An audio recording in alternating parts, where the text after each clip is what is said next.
I am Curran Bhatia chatting with Arjan Bhullar, who is the one championship heavyweight champion of the world. Let's start there, Arjan. How does it feel to be heavyweight champion? Feels amazing, man. Amazing lifelong goal and dream. And anytime you can be the best at something in the world, it's obviously special. So it's good for the ego. And I wanted to talk about your fight that happened earlier this year where you became heavyweight champion. But I was reading about what happened before the fight, which is insane to me. You flew all the way to Singapore. You were ready to fight. And a few days before, you tested positive for COVID. Now, you had COVID a few months earlier, so you thought it was maybe a false positive, and you weren't even sure you were going to fight, right? Correct. I actually had COVID right when the training camp kicked off for the fight. So I was in Canada for that, and yeah, it was a bit of a rough go, but got through it. Got through camp, got there. They had told me to bring some paperwork from the government of British Columbia, which I did, to show that I already had this and that I'm not infectious. I may have antibodies in me, that type of thing, but I'm not infectious. So I took that with me just in case. So before we left, I was good. When we landed, I was good. And I believe on the third go-round, the third round of tests is because we were put into a bubble right away, is when this popped up. And it was weird because I was with my coaches the entire time, and they were clear all the way through. Like, we ate together, we sat down, like we trained together all the way through. So it didn't make sense. That's why I felt, you know what, it must be from one of the past exams. I had no symptoms, and I was with these guys. But yeah, it was a very stressful situation. And on the other end, it was the Singapore government that was calling the shots that the organization is under. So it's not like an organization rule. So we were at the mercy of all these government protocols, and it was crazy. And it's hard enough to train for a big fight, fly all the way to where you have to go, be ready, and you had to go to sleep the night before, not even knowing if you were going to compete, right? I mean, how could you possibly sleep that night? Yeah, it was crazy. It was definitely a roller coaster of emotions.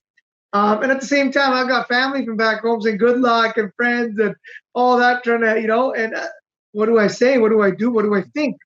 So yeah, it was definitely a roller coaster. First we crashed, and then I was like, okay, you know what? We're just going to pretend it's going to work itself out, because they're like, okay, we're still going to try to get you. So they retested my sample, which they never do. And even my second sample that they retested was positive as well. So they're like, look, we're trying. I'm like, you have to get another sample. You can't retest the same one because it's going to be a positive. And they're like, we never even get to retest, but we're going to ask them. We're going to try. So the night before at midnight, a nurse showed up to my hotel room to draw a second sample and all that. And that was just the outside chance. Like, okay, hopefully this comes out and we're good. And then usually so that was at midnight. It usually takes 12 hours to get a result, even if they rush it.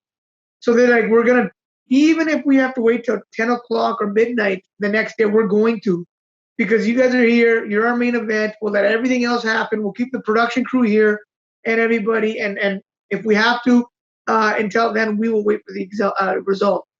So that's all it was. And they go, once we get the result, within 2 hours, you're going to fight. So you have everything ready in case, or it's going to be a negative and I'm getting ready for nothing. So here I am. So the mindset was, okay, I trust in God, and I believe this whole, my purpose of being in this position, and I'm going to just lean on that. I'm going to lean on this is supposed to be, and it's just going to add another layer to my story on the back end, and that's sort of how it played out.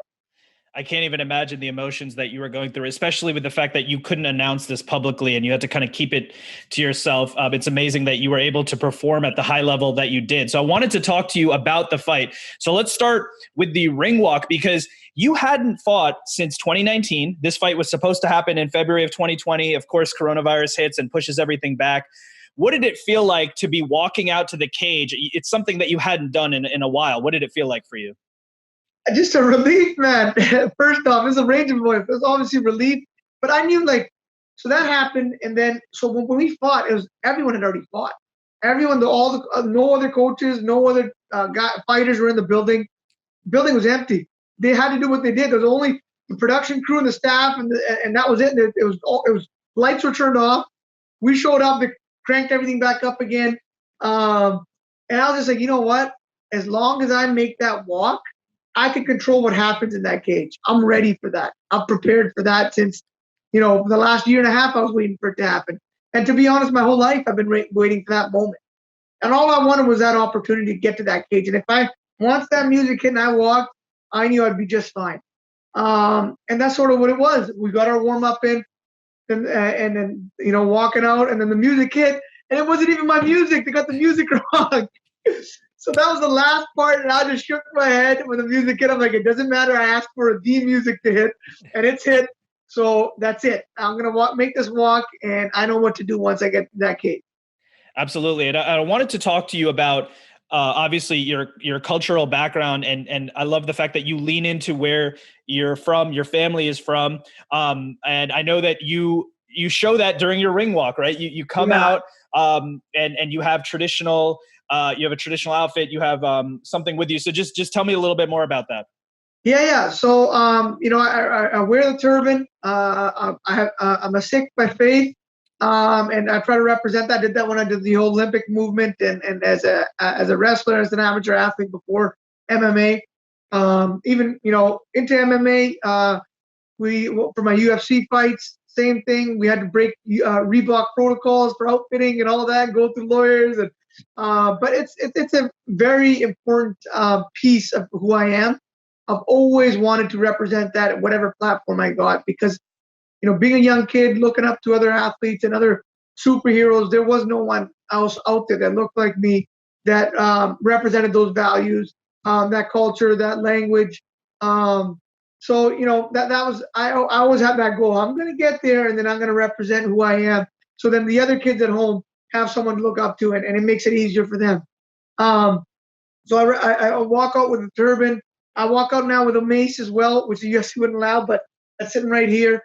That is from my wrestling lineage. Hindu god Hanuman carried the mace.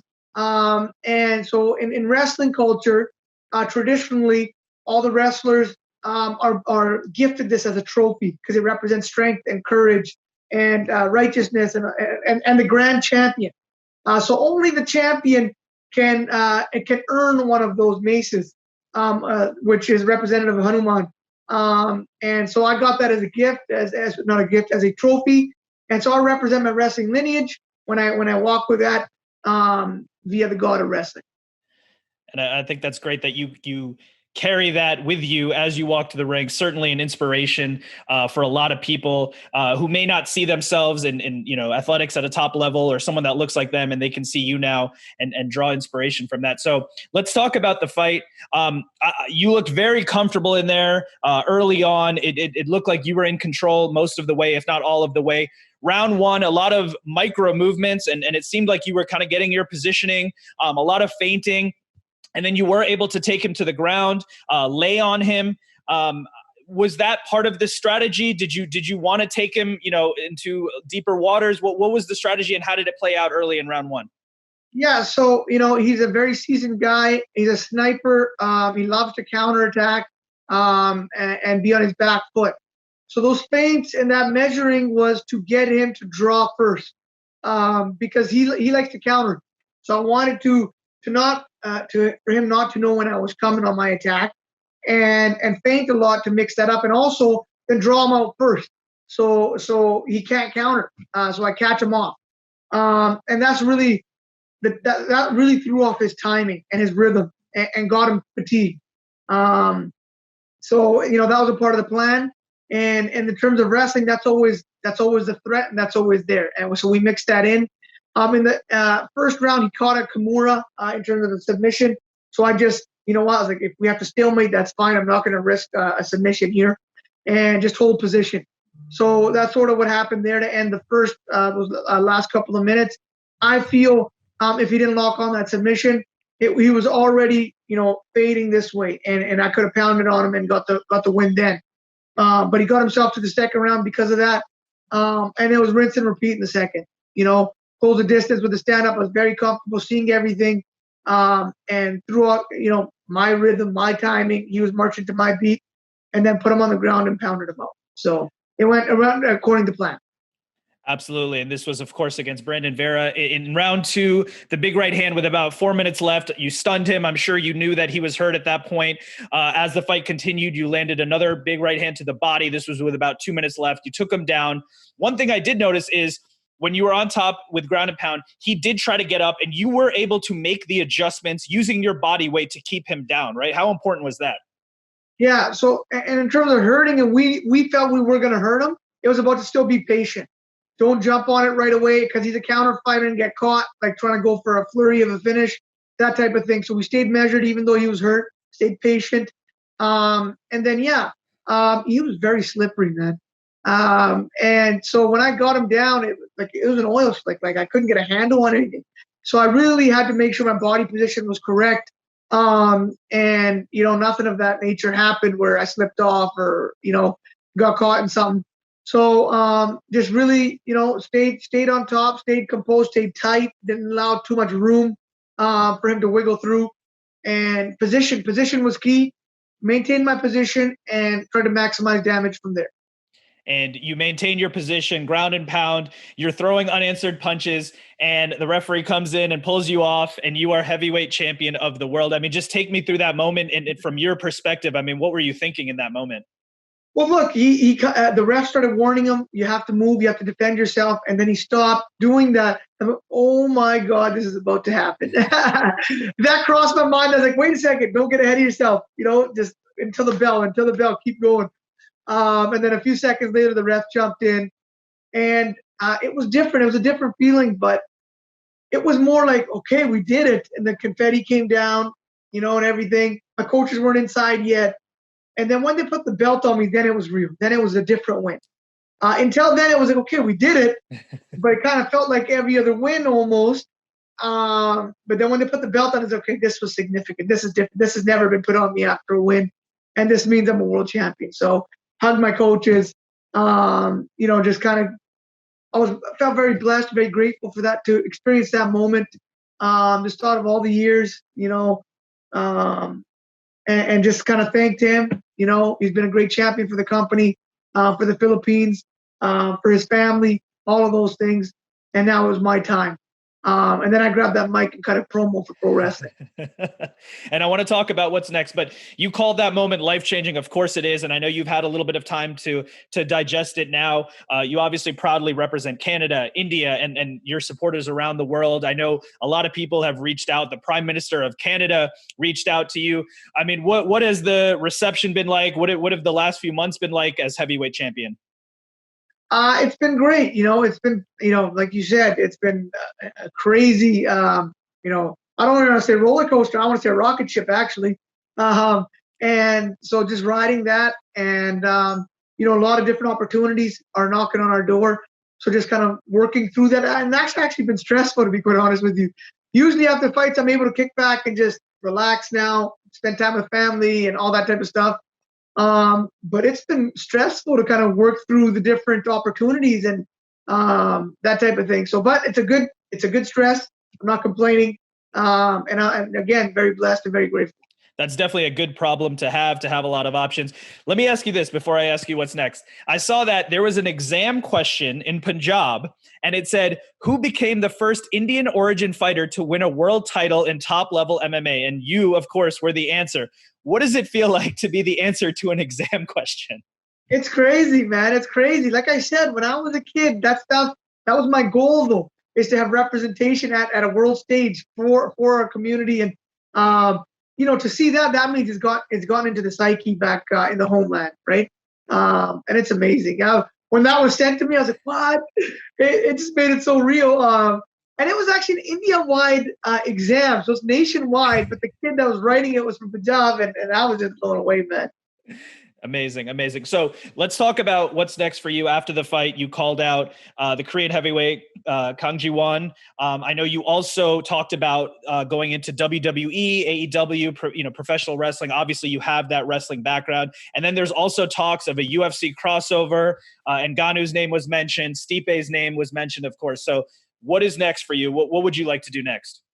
Yeah, for the fight game, that's definitely a name that sticks out for me is Kang Ji-won. And we're going to get there soon enough, but the priority was pro wrestling. And and we've had high-level talks to kind of figure out what that's going to look like in terms of my fight schedule and in terms of pro wrestling.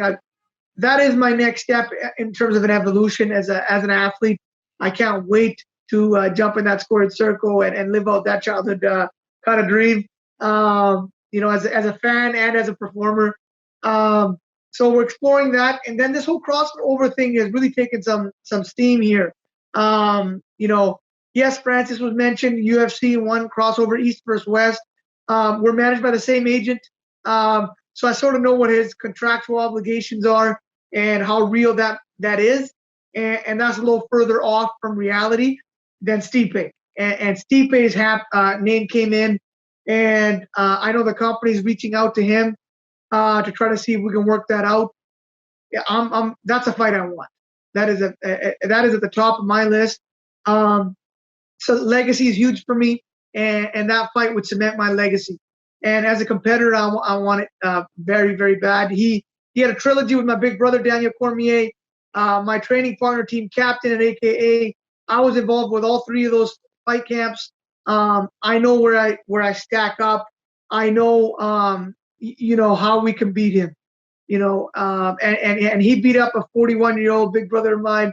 So I want to get that back, and for the team and for myself.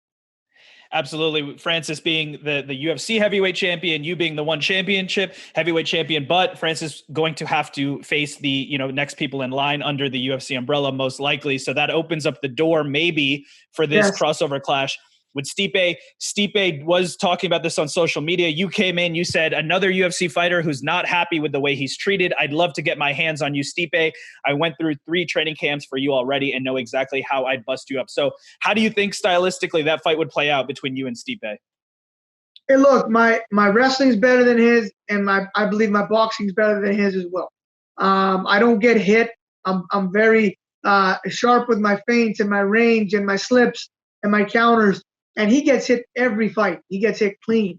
And getting hit clean by guys that are much slower than me and don't have the skill set I have. Yes, they have power and that type of thing, but they're slow. And if you're getting hit by slow guys, you're going to hit all night by me. And that's before I mix in the takedowns. That's the formula to beat him. I beat him everywhere. And we know exactly which kind of combos would work on him, which kind of takedowns. Again, he's not going to it's not going to be a war of attrition and he's going to outlast me. I'm not 41 years old. When my guy was younger, he touched him up all the way. And I have that on my side, and that's just what it is. You have a lot of options, and I'm sure any of those would be very exciting, and hopefully that clash with Stipe comes together. Before I let you go, I wanted to ask you about, we mentioned you're from Canada, but obviously you have the huge Indian fan base, with your heritage and your family background. I wanted to ask you a little bit about that immigrant mentality, that hardworking mentality, and I'm sure that you've had that growing up. I know you said growing up, your family couldn't even go outside, due to racism and things like that. What has that immigrant mentality been like for you, and how has that affected your work ethic and made you work harder? Yeah, those were realities. Those were lived experiences. It's not that they couldn't go outside. It's that, the times were that challenging. They went outside. They went, they did what they did. But everyone in the community was encouraged to travel in groups. Family members, same thing, packs, because of individuals within that time, that era, had racist belief systems. So I don't want to say every single person was that way, because there were great people then as well. But for sure, there was fear, there was physical altercations, there was emotional trauma, all that type of stuff. And what did you do? You joined wrestling, as my dad did. You got tough, and you fought back. So that was those were lessons definitely that were. These aren't people that were generations removed, maybe like down south. This is my parents that dealt with this. I could touch them. I could learn those, stories of sacrifice, of getting through that for a better life for myself, for my siblings, for our generation. So that inspires me. That inspires me to be great, and that inspires me to represent who I am. Because we weren't able to then, and it was frowned upon then. But no one's going to stop me from that. And if so, let's fight about it. So that's important to me. And yeah, that's telling that story and being that person. And you've certainly reached the absolute highest level of your profession. So what would be your final message to your fans, your supporters in India, in Canada, around the world? As we said, you've given young fans around the world a role model, someone that they can look up to and see at the highest level. So what would be your final message to your fans and supporters? Yeah, you know what? Just I appreciate all the support. First of all the love, and keep supporting. We got big things coming down the pipe here. I read every message and every fan that reaches out. I appreciate you. Beyond that, like I said, big things coming, and just you guys keep pushing. If there's anyone that's young out there, look, I was able to get to the Olympics. I was able to be a world champion MMA. If I can do it, you can do it. And not only that, anything you want to do, just figure it out. What is it that you want in your life, and work hard and chase it every single day, one step closer. Well said, Arjan. Thank you so much for the time, and congratulations again on becoming heavyweight champion. Thank you, my brother. I appreciate it.